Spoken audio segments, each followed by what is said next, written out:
We have already seen conflict serializability. Let us see view serializability. A schedule S is said to be view serializable if it is view equivalent to some serial schedule S dash. Let us see what is view equivalence means. Two schedules S and S dash are said to be view equivalent if the following three conditions satisfy. Consider this S as non-serial schedule and this S dash as serial schedule. If transaction Ti in S reads initial value of X, then transaction Ti in schedule S dash also should read the initial value of X. If the transaction Ti in S reads the value written by the transaction Tj in non-serial schedule for the data item X, then transaction Ti in schedule S dash should also read the data item X written by transaction Tj.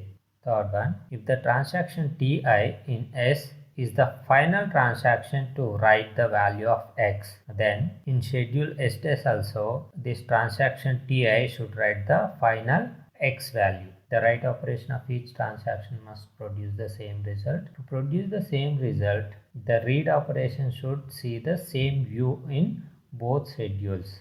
Condition 3 ensures that final write operation on each data item is the same in both schedules. So the database state should be the same at the end of both schedules. Both this conflict serializability and view serializability are similar if there are no blind writes. Let's see what is blind write. A blind write is a write operation in transaction T on data item X that is not dependent on the old value of X. So it is not preceded by read of X in the transaction T. Let's see the example, then we can understand easily. In all our previous transactions or schedules, we have seen write operations. Those write operations are preceded by some read operation. What you can see here within this transaction T2, here we have write operation. There is no preceding read operation for this write. Like that, we have write operation in T3 also. So these two write operations are called blind writes. This W2 of X and W3 of X are blind writes since transaction T2 and T3 do not read the value of X. Initial value of this X is suppose 1. This write modifies that 1 to suppose 4. These two transactions, they will not see the updated value.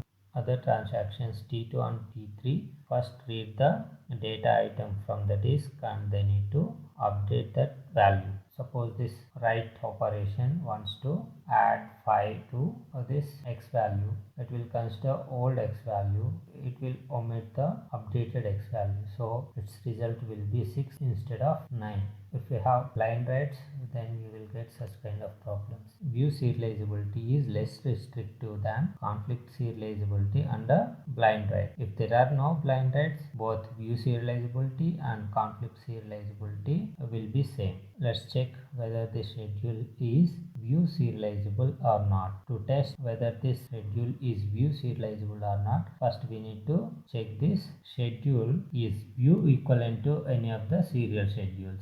Within this we have three transactions T1, T2, T3. Let us check this non-serial schedule view equivalent to this serial schedule S dash. To check the view equivalence, we need to check these three conditions. See here, transaction 1 is reading the initial value of X. In S dash also, transaction 1 is reading the initial value of X. So first condition is satisfied. Let's see second condition. If the transaction Ti in S reads value written by the transaction Tj, do we have any reads which are based on some write? Here we do not have any read operation which is based on some write. Here we have only one read operation which is not based on any write here. So we can omit that second condition. Let us check for third condition. If the transaction Ti in S is the final transaction to write the value of X, that transaction should write the X in S dash also. Here transaction T3 is writing the final X value. In STS also transaction T3 is writing the final X value. So this non-serial schedule S is view equivalent to this serial schedule S dash. So we can say that this schedule is view serializable because it is view equivalent to the serial schedule S dash. We already told that view serializability and conflict serializability both are same if there are no blind writes, but here we have blind writes. Let us check whether the schedule is conflict serializable or not. For the same schedule, if we construct the precedence graph, here we have conflicting operations R1 and W2. So read the edge between this transaction 1 and transaction 2. Here we have blind write, so let us consider write conflicts also. This is also conflicting operation which is from T2 to T1. Create one more edge. Here we have cycle, and these two also conflicting operations W2 to W3. So T2 T3, and from this T1 to T3 also conflicting, so you can create. But here we have cycle. The schedule is not conflict serializable, but the schedule S is view serializable. So we can say that conflict serializable schedules is also view serializable, but we cannot say reverse. But we cannot say reverse is true. Problem of testing for view serializability is NP-hard, means we cannot construct algorithm in polynomial time.